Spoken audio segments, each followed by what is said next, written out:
kaya ko, kaya din. I ask you to continue supporting the armed forces of the Philippines.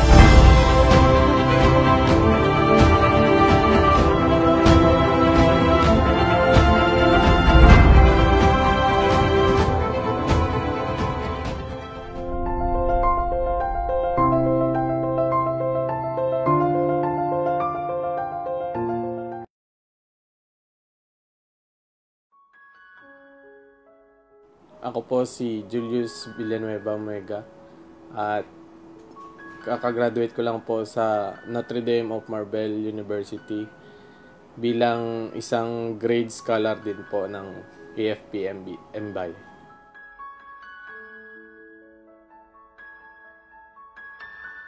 Ang tinapos ko po ay Bachelor of Science in Criminology po.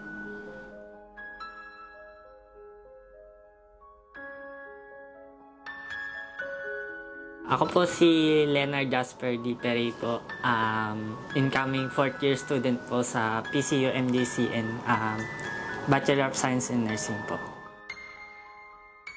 Una ko pong naging inspiration yung aking pong pamilya. Given po na naging ulila po kami sa ama, tinaguyod po kami ng mother ko mag-isa. 4 po kami nung panahon na yun, nag-aaral pa po yung una pong yung naging scholar, si Kuya Charles po.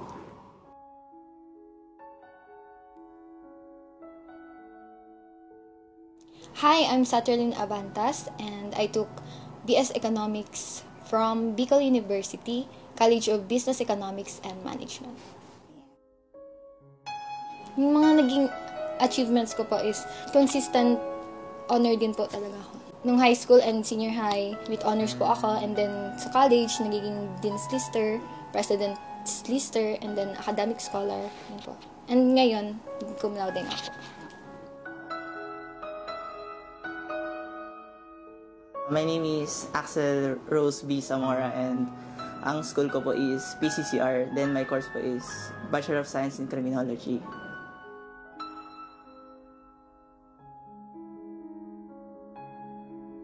I am Ira V. Ballesteros from New Era University.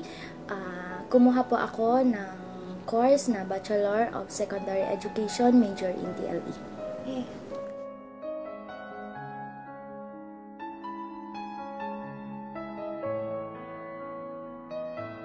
Hi, my name is Mark Elisay Lacson. I'm a BSBA major in marketing student from University of Santo Tomas.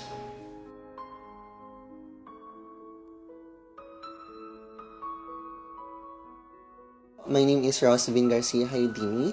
I'm from Zamboanga City and I took Bachelor of Secondary of Education at the Ateneo de Zamboanga University.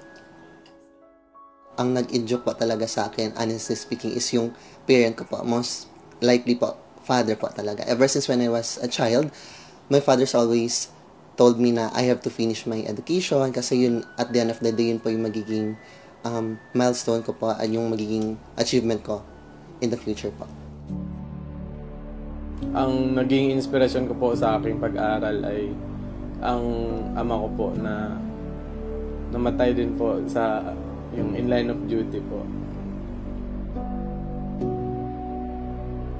Ang pagsubok po, ma'am, na naranasan ko po nung nawala po si Papa is parang nawalan po ako ng yung makakapitan po. Kasi ano po, ako po yung pinaka-favorite po ni Papa sa amin pong mga magkakapatid. And then, nung nag-aaral po ako, ang naging mga pagsubok po is yung mapalayo po sa pamilya. Ever since na, yun na po ma'am, nawalan ako ng parent, yung father ko po, grabe po yung struggle ko that day kasi nga po, hindi siya ganun kadali, mentally, spiritually, and emotionally po. Kasi po, yung mother ko, single parent na siya. And so, walang nagko-comfort sa kanya, even me and my older sister po, kasi nga, kami, need din namin ng comfort ng isang father.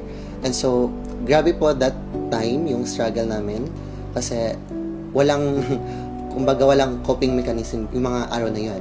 And so, during my studies po, syempre po, mahirap po kasi nga, financially unstable po kami. Sa school namin, nakikita ko siya kasi po, siya po yung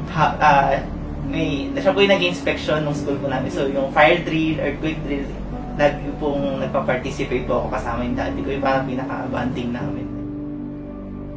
Luckily po, yun po, na-introduce po sa akin yung scholarship and nag-grant po ako.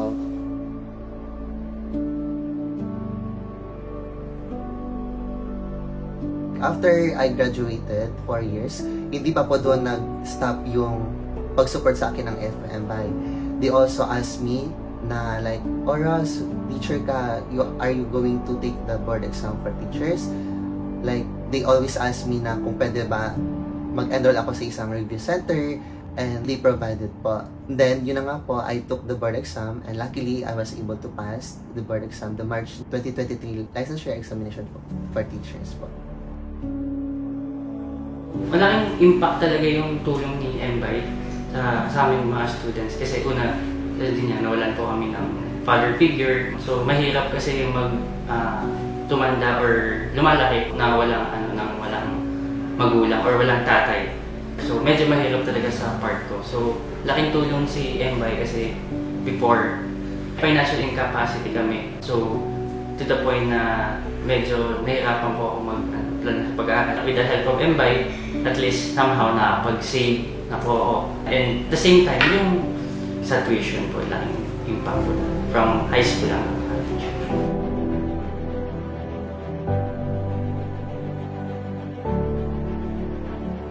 Para sa akin po, sobrang laking tulong ng AFP MBI po sa aming mga scholars. Kasi po, binibigyan po kami pagkakataon na mabuo yung pangarap namin. Dapat pong i-continue pa po ng AFP MBI yung Grace Scholar po dahil marami pa po silang matutulungan. Mas marami pong nangangailangan na tulong. Karamihan sa mga service na personnel po na nagsaservisyo po. Nagre-risk po kasi sila ng buhay. Yung isang paa nila lagi nakabaon sa hukay. So, hindi guarantee yung sustainability po ng family nila. So, through MBI po, masusuportahan po yun. Kung ano man po ang mangyari, maganda man po o hindi. Magiging malaking tulong po.